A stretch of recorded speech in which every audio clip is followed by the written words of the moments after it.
There is a word at the center of this story.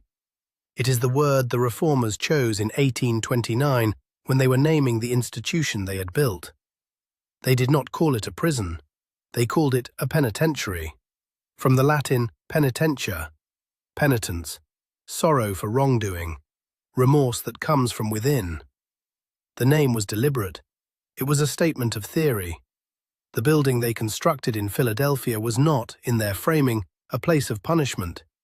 It was a place of transformation, a space designed to produce a specific interior state in the human beings placed inside it. The question this video asks is simple: did it work? And the second question, which follows immediately from the first, if it did not work, and we knew it did not work, why did we keep building the same building? Eastern State Penitentiary opened in 1829. ADX Florence opened in 1994. 165 years apart. Different centuries, different justifications, different stated purposes. But look at the floor plan of Eastern State, the original design by the architect John Haviland, and then look at the floor plan of ADX Florence. The same radial structure, a central hub, cell blocks radiating outward like spokes, individual cells, individual prisoners, the architecture of isolation designed into the geometry of the building itself. 200 years, same cell, same silence, same result. To understand why the people of 1829 Philadelphia built what they built, you need to understand what they were reacting against. The prison systems that preceded the penitentiary movement were, by most accounts, genuinely horrific in ways that the word horrific does not capture. Prisoners of different offenses and different ages were held together in large communal spaces. Debtors alongside murderers, children alongside experienced criminals. The logic, to the extent there was one, was containment.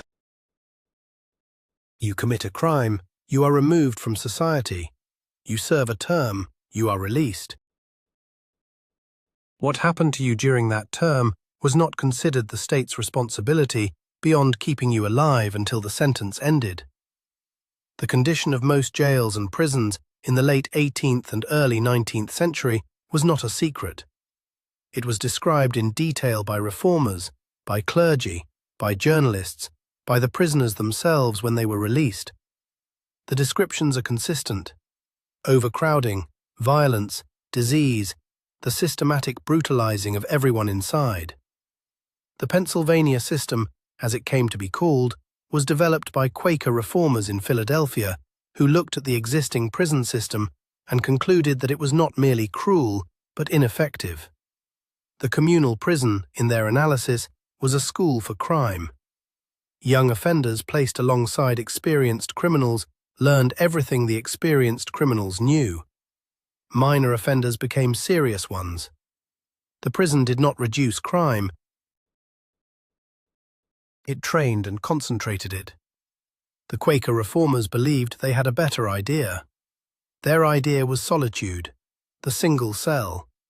The individual prisoner in silence, isolated from every other prisoner, given time and quiet and a Bible, and allowed, required, to reflect on what they had done. The word they used was penitence.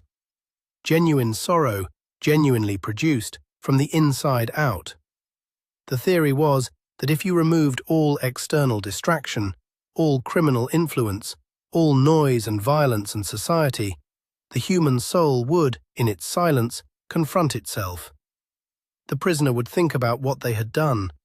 They would feel the weight of it. They would, over the course of months or years, transform. This was not cruelty in the reformers' framing. This was mercy. The alternative, the communal prison, was the cruel thing. Solitary confinement was the humane innovation. John Haviland designed the building to enforce this theory in stone. Eastern State Penitentiary is constructed on a radial plan, a central rotunda from which 7 cell blocks extend outward. Each cell block is a corridor lined with individual cells. Each cell has one door, one small window in the ceiling, a skylight called the Eye of God, and a small walled exercise yard accessible only from that cell. The prisoner in cell 14, block 3, could not see cell 13 or cell 15, could not see the corridor, could not see another human being unless a guard opened the door. The architecture made isolation not a policy, but a physical fact. You could not violate the Pennsylvania system while inside Eastern State Penitentiary because the building itself made contact with other prisoners structurally impossible. Prisoners arrived at Eastern State hooded. They were walked from the intake area to their assigned cell without seeing the layout of the prison, without seeing other prisoners. They were told the number of their cell and introduced to what would be, for the duration of their sentence, their entire world. A space approximately 8 feet wide and 12 feet long. A stone floor, an arched stone ceiling with the skylight above. A cast iron door with a small slot at the bottom through which food was passed. A wooden bunk. A Bible. For the duration of their sentence, which could be years, prisoners at Eastern State did not speak to other prisoners, did not see other prisoners, were permitted to see a guard, a chaplain, a visitor, with strict protocols. The silence was enforced not by rules alone, but by the design of the space. There was no one to speak to. There was nothing to see but stone walls and the beam of light from the skylight above, which moved across the floor as the day progressed, marking time in the only way available. The Philadelphia system attracted international attention almost immediately. Representatives from European penal systems came to study it. France sent observers. Germany sent observers.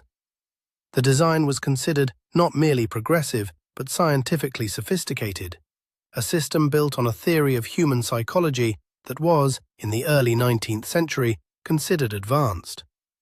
The Eastern State model was adopted, in various forms, in multiple countries.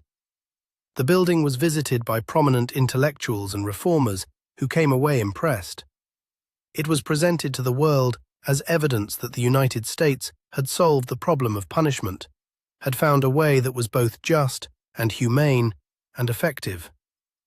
While Philadelphia was exporting its model internationally, another American city was developing a competing system.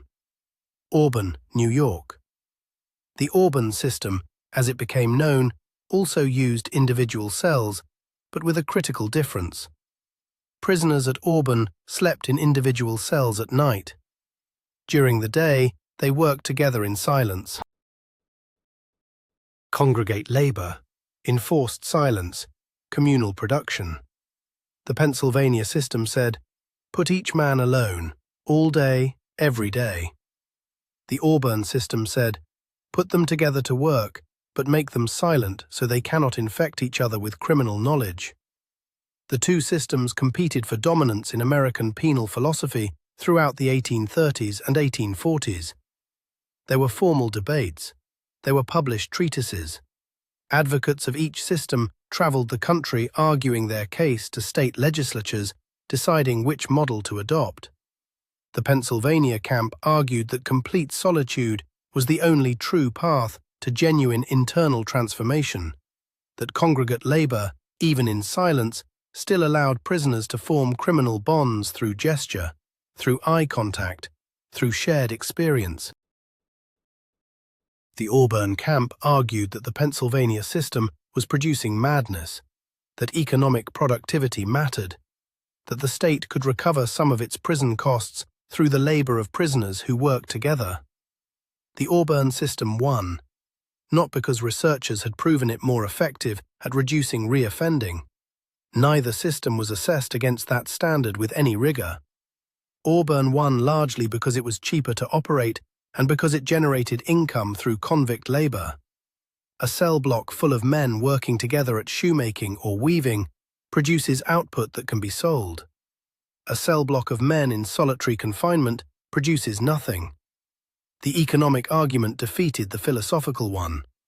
Most American states that built new prisons after 1840 built them on the Auburn model. Eastern State was an outlier.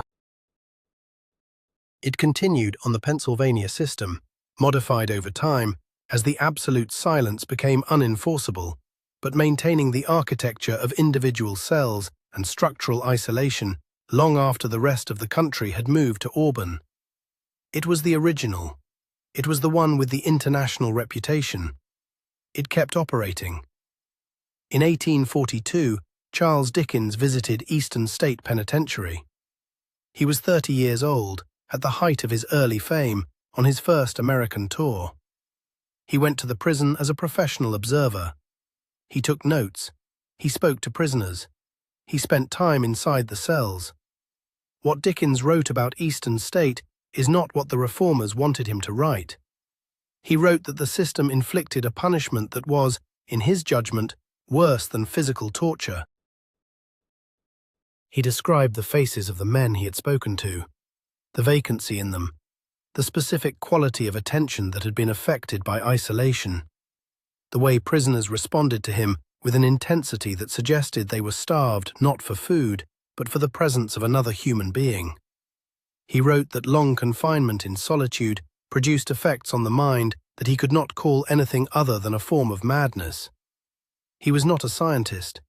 He had no clinical language for what he observed, but he described, with precision, things that later psychiatry would name and document: the hallucinations, the cognitive withdrawal, the way the mind, deprived of external input, turns its energy inward until the inward becomes ungovernable. Dickens wrote, "I am persuaded that those who devised this system of prison discipline and those benevolent gentlemen who carry it into execution do not know what it is that they are doing." He wrote that the slow and daily tampering with the mysteries of the brain was immeasurably worse than any torture of the body. He meant it. He was not being rhetorical. The Philadelphia reformers dismissed Dickens. He was a novelist, not a criminologist. His observations were sentimental, not scientific. The system continued. The Philadelphia prison doctors, the medical staff employed by Eastern State itself, began, in the 1840s and 1850s, to produce reports that documented what was happening to the prisoners in their care. The reports noted increases in what was recorded as mental derangement among the prisoner population. They noted self-harm. They noted the specific presentation of prisoners who had been in solitary confinement for extended periods, the inability to tolerate normal social interaction, the disorientation in open spaces, the difficulty sustaining consecutive thought. The language of the period does not match the language of contemporary psychiatry, but the phenomena being described are recognizable. Prolonged isolation was producing psychiatric deterioration in the men subjected to it. The doctors documented this. The reports were filed. By the 1860s, the Pennsylvania system had been substantially modified in practice, even at Eastern State. The complete silence rule had become impossible to enforce across a large prison population. Prisoners found ways to communicate, through walls, through the ventilation, through the exercise yards. Guards, despite regulations, sometimes talked to prisoners. The pure vision of the 1829 reformers had, by mid-century, been replaced by something messier and more chaotic. But the architecture remained. The individual cells remained. The system of physical isolation, not total but structural, continued. Eastern State operated until 1971. 142 years. The specific cases are in the records. A prisoner admitted in 1833, a man in his late 20s convicted of a property crime, was noted by the prison physician as displaying symptoms of mania.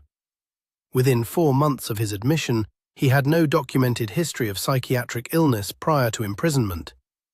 Another, admitted in 1848, was removed to a separate facility for the mentally ill after 8 months after he was found to have mutilated his hands and shown no awareness that he had done so.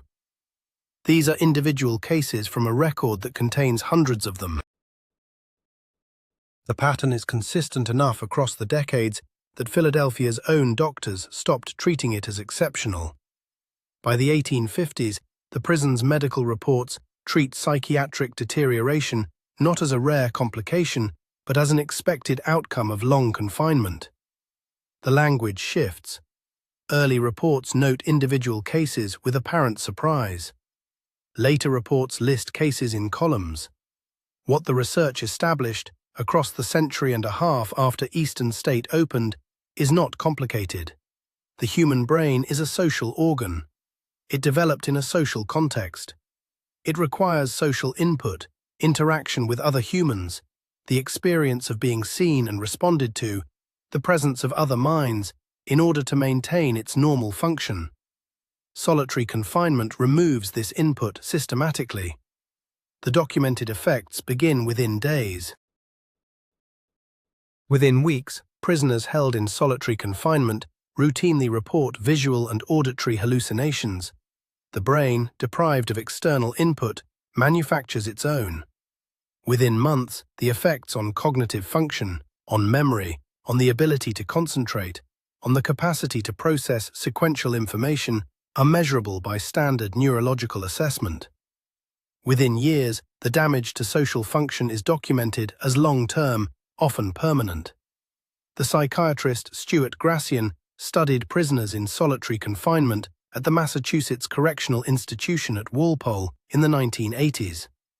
He identified a specific cluster of symptoms that he called SHU syndrome, named for the security housing units where solitary confinement was practiced. The symptoms included perceptual distortions, affective disturbances, hypersensitivity to stimuli, difficulties with thinking and concentration, primitive and repetitive thought processes, paranoia and terror, emergence of aggressive fantasies, and pronounced difficulties with impulse control.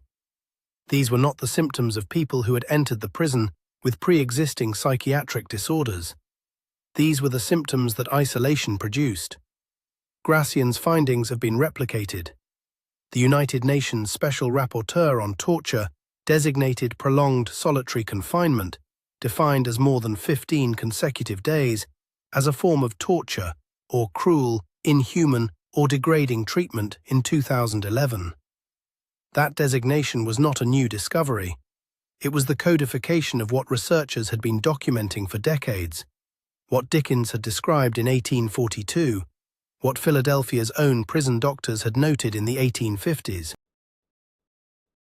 The people who designed Eastern State Penitentiary in 1829 called their experiment humane. They were not lying. They believed it. The solitary cell was, in their understanding, a place of rehabilitation. The silence was a space in which the soul could do its necessary work. They were wrong about what the silence would do. The Philadelphia doctors told them so within 20 years. Dickens told them so within 13. The architecture outlived the theory by more than a century. ADX Florence opened in November 1994 in Florence, Colorado, on the banks of the Arkansas River at the base of the Rocky Mountains. The Federal Bureau of Prisons designated it the Administrative Maximum Facility, hence ADX. It is the highest security federal prison in the United States.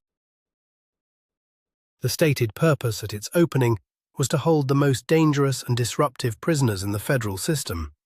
Individuals who had committed violent acts in other prisons, individuals considered too dangerous to house in any other facility, individuals whose crimes or circumstances were considered exceptional.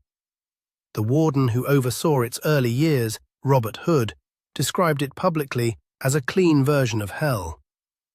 ADX Florence did not appear in isolation. It is the federal anchor of a movement in American corrections that began in the 1970s and accelerated sharply through the 1980s and early 1990s. The control unit, a prison within a prison, a segregated block where the most disruptive prisoners were held in conditions of near-total isolation, had existed in American facilities since at least the 1960s. Marion Federal Penitentiary in Illinois placed its entire general population on lockdown conditions in 1983 after the killings of 2 guards. effectively converting the facility into a forerunner of the supermax model. Marion demonstrated the operational concept, a facility where complete control of prisoner movement and interaction was the defining characteristic, not a temporary disciplinary measure. The 1980s and early 1990s produced, in the United States, a political environment in which the expansion of prison capacity and the adoption of harder conditions within those prisons faced essentially no effective political opposition. The war on drugs had produced a rapid expansion of the prison population. State and federal governments were building facilities at a pace with no precedent in American history. In this environment, the supermax facility, maximum isolation, maximum control, demonstrable security, no escape incidents, no in-prison violence, was an attractive product. It was marketed to legislators as the solution to the most dangerous prisoners. It was funded. It was built. Between 1984 and 1999, the number of supermax-style facilities in the United States grew from 1 to approximately 57, housing an estimated 20,000 prisoners in long-term isolation. This expansion happened while the research on the psychiatric effects of prolonged solitary confinement was actively developing. Grassian studies were published in the mid-1980s. The peer-reviewed literature was growing throughout the decade. The facilities were built in the presence of the evidence. The expansion of isolation capacity was not a pre-scientific decision made in ignorance. It was a political and economic decision made in the presence of a developing body of research that the decision-makers did not incorporate into their planning. The ADX facility holds approximately 400 prisoners. Each prisoner spends between 22 and 24 hours per day in their individual cell. The cell is approximately 7 feet by 12 feet, slightly smaller than the original cells at Eastern State. It contains a poured concrete bed with a thin mattress, a poured concrete desk, a poured concrete stool, a combination toilet and sink unit bolted to the wall, and a small shower. There is a window, a 4-inch wide slit in the concrete wall through which a prisoner can see, if they position themselves correctly, a narrow vertical slice of sky. The walls are poured concrete.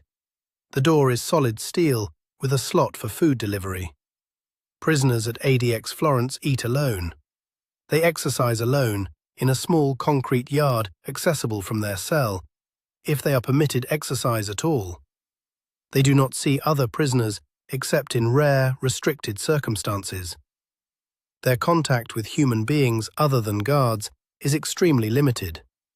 Some prisoners at ADX Florence have spent years and some have spent decades under these conditions. The facility's stated purpose is security, not rehabilitation. The Pennsylvania system promised transformation. ADX Florence makes no such promise. Its justification is containment. The documented history of ADX Florence includes cases that are in the court record because they became the subject of litigation. In 2012, a group of current and former prisoners filed a class action lawsuit against the Federal Bureau of Prisons, Bacote versus Federal Bureau of Prisons, alleging that the conditions at ADX Florence, and specifically the provision of mental health care under those conditions, constituted cruel and unusual punishment under the Eighth Amendment. The suit was eventually settled. Part of the settlement involved the Bureau of Prisons acknowledging deficiencies in the mental health treatment provided to prisoners at the facility and committing to a set of remediation measures. What the lawsuit made public was, in part, what prisoners with diagnosed psychiatric disorders were experiencing in solitary confinement at ADX. Men who had entered the facility without documented psychiatric histories developing psychosis. Men who had documented conditions deteriorating without adequate treatment. Men who had been identified by the Bureau of Prisons' own medical staff as requiring psychiatric care that the facility's conditions made it structurally difficult to provide. because meaningful psychiatric care requires human contact, therapeutic engagement, social interaction, and ADX. Florence's design minimizes all of these as a matter of operational principle. The treatment that the facility was required by its own standards to provide to mentally ill prisoners was structurally incompatible with what the facility was designed to do to all of its prisoners. This is not a paradox that requires special analysis. It is what you get when you place a human being in conditions that are documented to produce psychiatric deterioration and then try to treat the psychiatric deterioration while maintaining the conditions that cause it. But the effects are the same across the population, diagnosed or not. The psychiatric literature on ADX Florence and comparable supermax facilities describes the same cluster of symptoms that Gracian documented at Walpole, that Philadelphia's doctors documented in the 1850s, that Dickens described in 1842. Visual and auditory hallucinations, cognitive deterioration, inability to tolerate normal social interaction, self-harm. In 2006, a federal judge reviewing conditions at the Ohio State Penitentiary, an ADX model facility, wrote that the documented rate of mental illness among prisoners held in prolonged solitary confinement was so high, and the causal relationship between the confinement and the illness so well established, that continued use of such confinement on mentally ill prisoners constituted deliberate indifference to serious medical needs, and therefore violated the Eighth Amendment prohibition on cruel and unusual punishment. The ruling applied to mentally ill prisoners specifically. The practice was not abolished. The legal history of solitary confinement in the United States is a sequence of partial interventions that do not add up to a policy. Courts have found specific applications of prolonged solitary unconstitutional. Courts have required modifications to specific facilities. Courts have identified specific categories of prisoner, the mentally ill, juveniles, for whom prolonged isolation violates constitutional protections. Each ruling is specific. Each ruling generates a limited response from the relevant jurisdiction. The practice continues in adjacent forms. The international comparison is useful here not because it resolves anything, but because it locates the question precisely. The European Court of Human Rights has ruled, in multiple cases, that prolonged solitary confinement violates Article 3 of the European Convention on Human Rights, the prohibition on torture and inhuman or degrading treatment. Several European countries have abolished or severely restricted solitary confinement in their prison systems on the basis of this jurisprudence. The United States has not ratified the relevant international conventions in ways that make these rulings binding, and the Eighth Amendment standard, whether treatment is cruel and unusual, has been interpreted through case law in ways that permit practices other jurisdictions classify as torture. This is not a comparison that requires a verdict. It is a fact about where two different legal traditions have landed on the same question, and about what that fact tells you about the institutional weight behind the practice. Solitary confinement in the United States is not a rogue practice maintained by a few bad actors against the will of the system. It is a standard practice with a 197-year history embedded in the architecture of hundreds of facilities, supported by budgets and bureaucracies and legal frameworks that have survived every challenge to them. The Eastern State Penitentiary is now a museum. It is a National Historic Landmark located in Fairmount, Philadelphia. Visitors can walk the cell blocks. They can stand inside the original cells and look up through the Eye of God's skylight. They can read the history of the Philadelphia system on the interpretive panels that line the corridors. The museum is thoughtful. The history presented there does not spare the Pennsylvania system from criticism. The long record of what the system did to the human beings inside it is part of the exhibition. The museum does this honestly. Outside Philadelphia, in Colorado, on the banks of the Arkansas River, there is a facility that is not a museum. It is operational. It holds approximately 400 people. They have been held there for months or years or decades. Their daily experience of the world is a concrete cell, a 4-inch window, a slot in the door through which food arrives 3 times a day, and the aggregate of whatever they can maintain inside their own minds across 22 hours alone.